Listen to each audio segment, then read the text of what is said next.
I don't want to spoil anything. No jinxies or whatever, but there's a little bit of royalty. Might have a little bit of money. And for a nominal fee, be able to get a cut of a pretty big pie. Really? Yeah. You going through with that? Guy Fieri says so. Guy Fieri?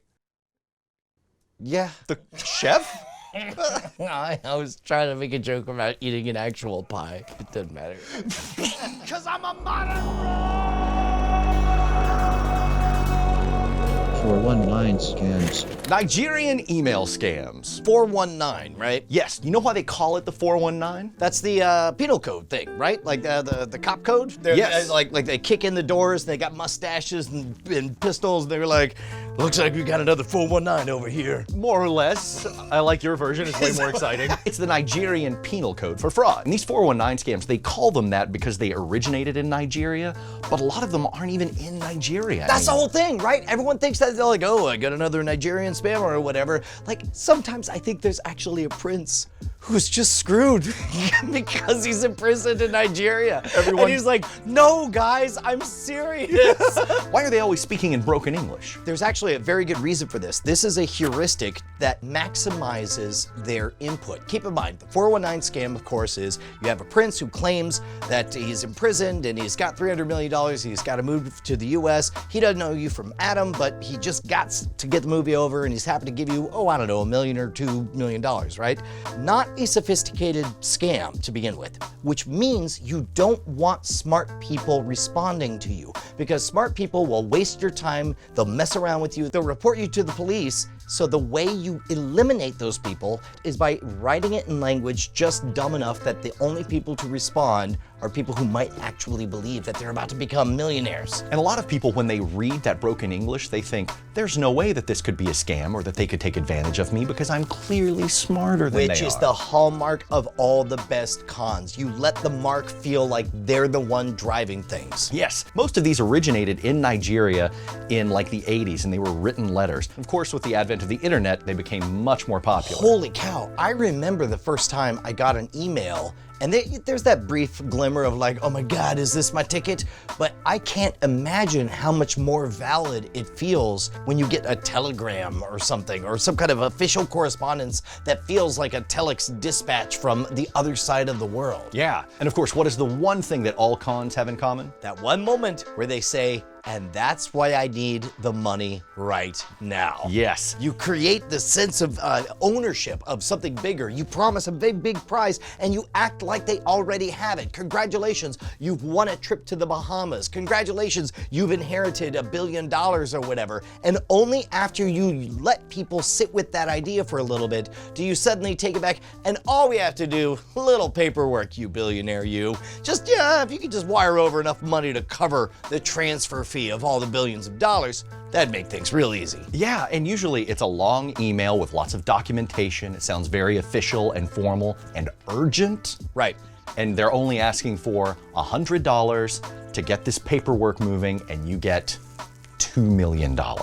I think it was W.C. Fields that said you can't scam an honest man. And what this all relies on is two feelings. Number one, the feeling that you're about to get a payday. And number two, the feeling that you're a part of something less than legal. I fell for a proto version of this 20 years ago. Really? So I'm at a Home Depot, there's some guys in a van driving around, and then they're like, hey man, crazy thing happened. We went to this booby club down the way and we installed all these $1,000 studio monitors. Well, here's a picture and a catalog of the studio monitors, and you can see where it says they're $1,200 each. Anyway, turns out we had 2 extra. You want to buy them for only $300? Keep in mind, this is pre-internet or whatever. I'm looking at them like, well, those are the same monitors. That does say the word $1,500 or whatever. I'm thinking, ho, you guys can't fool me. These are stolen speakers. Also, let's go to the ATM so I can buy these stolen speakers from you. And of course, what they are is they're just garbage speakers. Yeah. That they go around telling a story that ropes you in. And I assume that's pretty much why the 419 works? Yeah, there are hundreds of different variations. Some of them you've won the lottery. Some of them they bought a bunch of oil at below market prices. Some of them are inheritance, and so you just need to pay a small fee to get your inheritance and to unlock it. So it sounds like no matter what version of the story that it is, there are three key elements. One, there's a lot of money to be made by you. Two, it's slightly shady, which is why you should not tell anyone about our conversation. And three, in order to complete the transaction, the tiniest little bit of monetary transaction has to happen. Exactly, and that's the most important part in there. This is just another iteration of what's called an advance fee scam. Okay. So they get this fee from you, and then they say, okay, we're going to go ahead and move forward. And then there's another slightly larger complication where they say, we need this paperwork and it's gonna cost like $1,000. So what you're saying is they keep paying dividends in terms of conversation as far as moving things forward, but financially they're bleeding you dry. Yeah, you have these escalating investments that you need to make, and that's part of the problem is that they hook you for a little bit and you think, well, I've already invested this much. I need to keep going and see it through. So this is the hidden fourth phase of the 419 scam, the sunk cost fallacy. This idea that it's like, well, I mean, I've sent over $5,000 so far. I mean, what do I walk away? Then I'd really be an idiot. The smart thing is to just handle this next $200 payment and then finally I'll be a billionaire. And then to further entice you, they up the stakes on both ends. They'll say, now we need $8,000 from you, but guess what? We've unlocked more funds. It's actually $26 million that we can get to you. I'm sorry, just real quick, what was the guy's name? No? You in? Yeah. You in? Let's do it. I was. But then comes the con within a con. There's a threat to the entire operation. So you got the promise of money, you know it's shady, you invest, you get a little bit started, they keep stringing you along, you don't want to be a sucker, so the way to not be a sucker is to continue to give them money, and then the moment you want to stop giving them money, then they say the entire operation is in jeopardy, we need this much money for plane tickets to go meet these associates to convince them. Or better yet, some totally other person calls you Detective so-and-so investigating a Nigerian 419 scam. And they say, listen, we need this much money to bribe this guy so he gets off of our trail. That's amazing. Now, a lot of times they ask for your banking information. That doesn't really give them anything. They don't use it, but it lets them know that they have a valid mark. Wow, I never put that together because I always wondered that. The bank routing information is on literally every check you've ever written because it's 1987. But I was like, what can they do with that? That lets them know that you're willing to play ball. Oh, that's brilliant. Okay, tell me some ghost stories. Terrify me. Okay, got some little factoids. How many emails does a scammer have to send out to get one response? In the early days, pre-internet, to market my stage show, I would send out 2,000 to 4,000 postcards saying, hey, Brian Brushwood is in Atlanta, Georgia. Would you like to book him at your show? And I'd get 4 or 5 calls. So that usually in what they call direct response marketing, you would expect hopefully a 1% return. I'm gonna guess it's worse and say 1/10 of 1%. For every 1,000, 2,000, you get a response? They get one response for every 12.5 million emails they send out.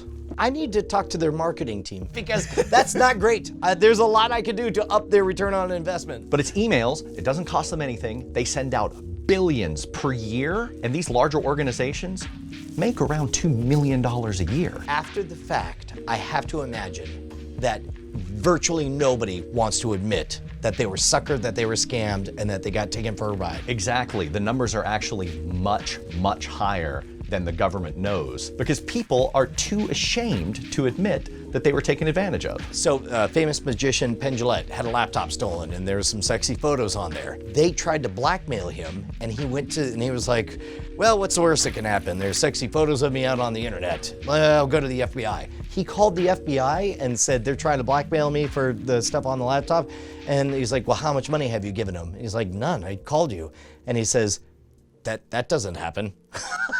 Like the FBI goes, literally nobody calls us before they're already given up too much money or whatever. The moment you start is the moment you're totally screwed. It ties back to that, I don't want people to know that I'm a sucker, and maybe I'm not, so I'm gonna keep investing money to prove that I'm not a sucker. That's the insidious, brilliant part of this, is you participate because You don't want to be the sucker who had a chance to become a millionaire but didn't bother to send $100 in. You don't want to be the sucker who has spent $5,000 and gotten nothing in response, so you send a little bit more. And you most certainly don't want to be the sucker who goes to jail because you're being told that you're involved in an investment scheme that's going to end you up in the Congo. And you don't want to be Janella Spears, a nurse who lost $400,000. Gave all of her money, took out a lien on her house and her car that were already paid for, and then finally realized, oh,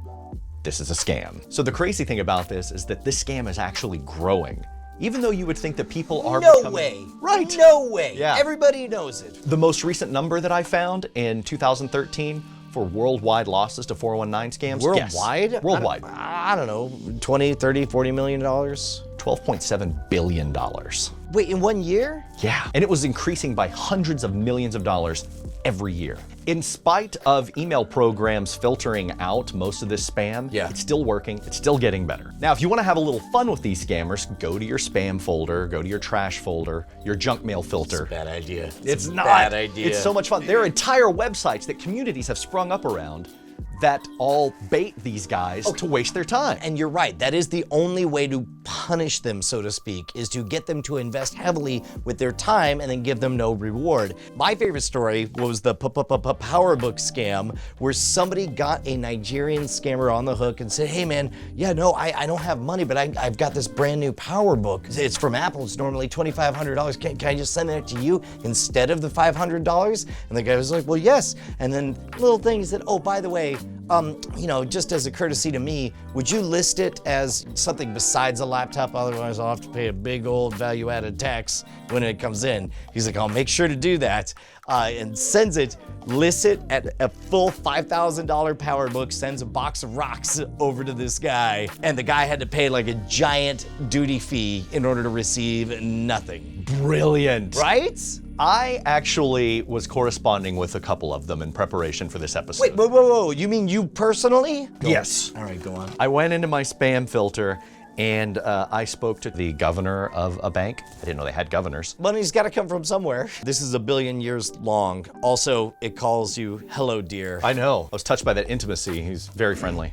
I apologize for sending you this sensitive information via email instead of certified mail, post mail, which, by the way, this is something that they call anchoring. The mere fact that he said certified mail, post mail, and he said that's how he should have gotten in touch with you, lends legitimacy that is not there. Russell says you're owed $9,850,000 United States dollars, which he makes sure to spell out for you, literally. What did you do? I emailed him. Okay, so first I emailed him back. Now there are techniques to bait these guys that I learned after I screwed it up. To Russell Nelson, said, Mr. Nelson, this is quite a surprise. I had no idea that I had relatives in London. I will of course do all that I can to assist with this matter, and I'm incredibly excited. Half of that money is mine. What a fantastic bit of news. Jason. Russell comes back with essentially what is the first email reworded. I want this information, full name, contact address, profession, nationality, etc. Here's where I ruined it. Russell, this is all very exciting. I'm very interested in participating. You said that this money comes from my deceased relatives in London. At first, I didn't know who you were talking about, but now I'm thinking it was my cousin Dan. We haven't heard from Dan in a long time, which is fine. After that one Thanksgiving where he drank an entire bottle of amaretto, we couldn't be happier that he disappeared. He always talked about going to London to open a fish and chips business. I thought that was weird until I found out that chips are actually French fries. Isn't that crazy? In this guy's mind, all he heard was this giant flashing neon sign saying, smart, smart, smart, smart. Yeah. Anyway, Dan was a drunk and is probably the one who died. But if he's got all of this money he's leaving to me, then I guess the fish and French fries business really worked out for him. So on to your questions. I see that you're asking me for my profession. That's a hard one to answer, TBH. I'm kind of a free spirit. I don't appreciate the confines of employment. I just consider myself something of a rogue. Should I just put rogue there? Thank you. Jason. I did not think it was possible, but it turns out you're the bigger asshole in this story. How dare you? I lost my cousin to alcoholism. He sends you a gift certificate from Amaretto. Is that what it is? Russell's so insensitive.